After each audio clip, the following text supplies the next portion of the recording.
मतलब कि जो बाबा जो कम्बांड के बारे में बताए थे, कम्बांड पे, हाँ, वो दूसरे नंबर का जो मणका काशी है ना, वही निमित्त बनता है इस बात के लिए कि ब्रह्मा की सोल राम वाली आत्मा में फर्स्ट क्लास प्रवेश करती है।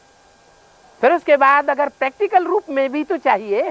राम वाली आत्मा तो गाल बजाने वाली शंकर वाली आत्मा हो गई। ज्ञान सुनते रहो, ज्ञान सुनाते रहो, ज्ञान समझते रहो और ज्ञान समझाते रहो, सब प्रश्नों के जवाब देते रहो, समझाते रहो, मर जाओ समझाते समझाते। रावण के सिर काटते काटते,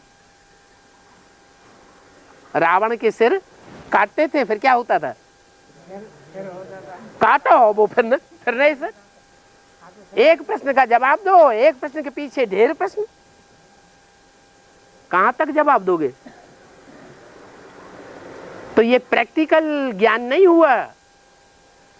प्रैक्टिकल ज्ञान रुद्रमाला के मणके जो हैं, सब तरह के बीज हैं उसमें।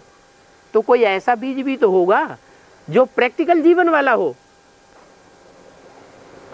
कि मुंह का ही बक्का लगाने वाला होगा सब रुद्रमाला के मणके। जब सारी दुनिया के बीज हैं तो ऐसा भी तो बीज होगा जो प्रैक्टिकल जीवन में धारणा करने वाला हो। वो दूसरे नंबर का मणका, लेकिन वो पुरुष चोला नहीं हो सकता। क्या? कौन सा चोला होगा? स्त्री चोला होगा। वो भी, उसका भी कारण एक ही हो सकता है। जैसे शंकर के लिए विश्व पिता कहा जाता है, एक ही आधार पर विश्व की बादशाही लेता है। कौन सा आधार है जिसके आधार पर विश्व की बादशाही लेता है? याद बल। तो दूसरे मणके में भी कौन सी ताकत ज्यादा होगी? याद का बल ही उसमें भी ज्यादा होगा। योग बल से ही वो जो कुछ भी प्राप्ति करती है, वो आत्मा योग बल से विशेष प्राप्ति करती है।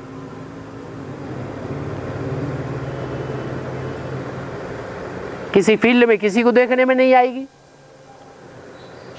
किसी मधुवन में जाओ, चक्कर लगाया हो जाके, देखने में नहीं आएगी कि सेवा कर रही है। तो सेवा भी देखने में नहीं आती। धारणा तो जब तक सामने कोई आए नहीं, तो धारणा देखने की चीज नहीं है। और ज्ञान भी नहीं सुनाने वाली बात। ज्ञान तो सुनाया जाए तभी तो पता चलेगा ज्ञानी है अज्ञानी है। बहुतों को साप्ताहिक कोर्स दे, बहुतों को संदेश दे, तो पता चले कि ज्ञानी है। तो पार्टी है धारणा करने का, याद का पार्ट है। हाँ, और मिनी मदनों में 2 बजे की 3 बजे की याद पक्की नहीं होगी, लेकिन जहां काशी नगरी होगी वहां पूरे संगठन में 2-3 बजे की याद पक्की होगी। अमृत बेला कच्चा नहीं हो सकता। नंबरवार तो होंगे। क्या संगठन है तो नंबरवार होंगे या नहीं होंगे? नंबरवार तो होंगे। तो ऐसे संगठन से अष्टदेव निकलते हैं।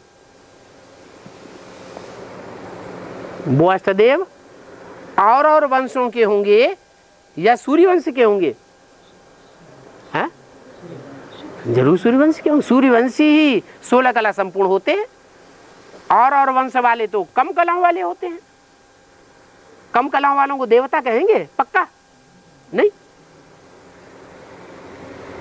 इसलिए जो बाप दादा कहा जाता है, वो ही 2 आत्माएं हैं, शंकर और शंकर की प्यारी नगरी।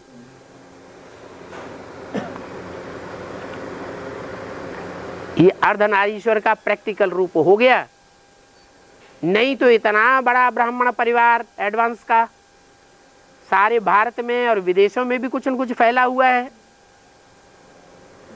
इनकी पालना बिना माता के हो सकती है क्या? दुनिया में कोई ऐसा परिवार हुआ है जो माता के बगैर पाला जा सके? है? अरे भारतवर्ष में तो एक स्त्री मरती है, फटा 2-4 बच्चे अगर घर में है तो फटाक से दूसरी शादी करते हैं, चिंता लग जाती है, माथा गर्म हो जाता है, इनकी पालना कैसे करें, रोज टट्टी पेशाब कर रहे हैं, मर जा करके, मेरे से नहीं होगा। परिवार की पालना कोई बाप करता है क्या? करता है? नहीं करता। तो बाप का बस नहीं है जो परिवार में बच्चों की पालना करे। जरूर कोई प्रैक्टिकल माता है, माता के रूप में पार्ट बजाने वाली निमित्त कोई शक्ति है जो इतने परिवार का पालन पोषण करने के लिए, सारा प्रबंध करने के लिए निमित्त बनी हुई है।